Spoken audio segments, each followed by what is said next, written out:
Kadirli Doğan'ım, aziz kardeşim, kıymetli katılımcılar, sizlere en kalbi duygularımla, hürmetle, muhabbetle selamlıyorum. Türkmenistan'ın daimi tarafsızlığının 25. yılını şahsım ve milletim adına canı gönülden kutluyorum. Bu maksatla düzenlenen konferans vesilesiyle çevrim içi olsa da sizlerle bir araya gelmekten büyük bir memnuniyet duyuyorum. Değerli katılımcılar, Türkiye, Türkmenistan'ın bağımsızlığını ilk tanıyan ülke olmasının yanı sıra daimi tarafsızlığının tanınmasını sağlayan 1995 ve 2015 yıllarındaki Birleşmiş Milletler Genel Kurulu kararlarını da desteklemiştir.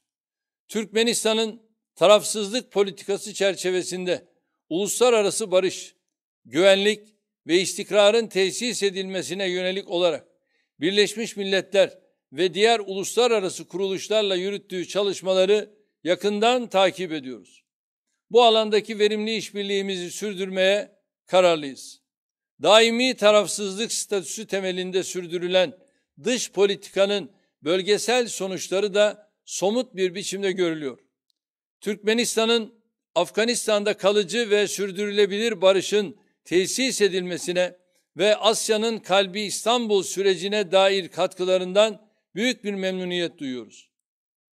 Türkmenistan'ın hem Orta Asya ülkeleri arasındaki işbirliğine hem de Orta Asya ülkelerinin bölge dışı devlet ve uluslararası kuruluşlarla yürüttüğü diyalog süreçlerine aktif katılımını takdirle izliyoruz. Bu vesileyle Türkmenistan'ın Türk Konseyi'ne en kısa zamanda dahil olmasını temenni ettiğimizi bir kez daha vurgulamak isterim. Türkmenistan'ın Birleşmiş Milletler Sürdürülebilir Kalkınma Hedefleri doğrultusunda ulaştırma, enerji, sanayi, ticaret, sağlık ve çevre konularında attığı örnek adımlar sadece Türkmenistan'ın değil, bölgenin geleceğine de ışık tutuyor. Koronavirüs salgınından kaynaklanan meydan okumalar Türkmenistan'ın girişimlerini daha da anlamlı hale getirmektedir. Değerli katılımcılar, Türkiye-Türkmenistan arasındaki kardeşçe ilişkiler uzun ve köklü bir geçmişe sahiptir.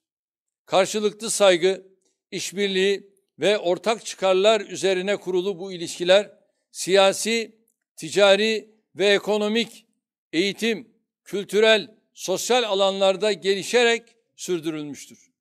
Bu yoğun işbirliğinin hukuki zeminini oluşturan 100'den fazla anlaşma imzalanmıştır. Salgının beraberinde getirdiği ekonomik zorluklara rağmen 2020 yılının ilk 9 ayında ikili ticaret hacmimiz geçtiğimiz yılın aynı dönemine kıyasla %18 oranında artmıştır. Türk şirketleri, değerli kardeşim Sayın Berdi Muhammedoğlu'nun dirayetli liderliğinde yürütülen Türkmenistan'ın kalkınma hamlesine katkı sağlıyor. Sahip olduğumuz ortak kültür, tarih ve dil mirası üzerine kurulu işbirliğimiz, ilişkilerimizin önemli bir boyutunu teşkil ediyor.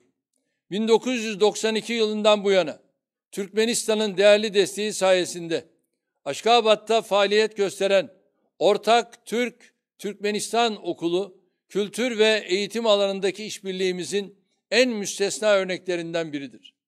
Bu şekilde Türk ve Türkmen halklarının kardeşliği pekişmekte, ortak değerler ve geleneklerin gelecek nesillere aktarılması temin edilmektedir. Salgının hafiflemesiyle beraber Türkmenistan'la mevcut işbirliği mekanizmaları çerçevesindeki toplantıları yeniden ve hızlı bir şekilde gerçekleştireceğimize inanıyorum.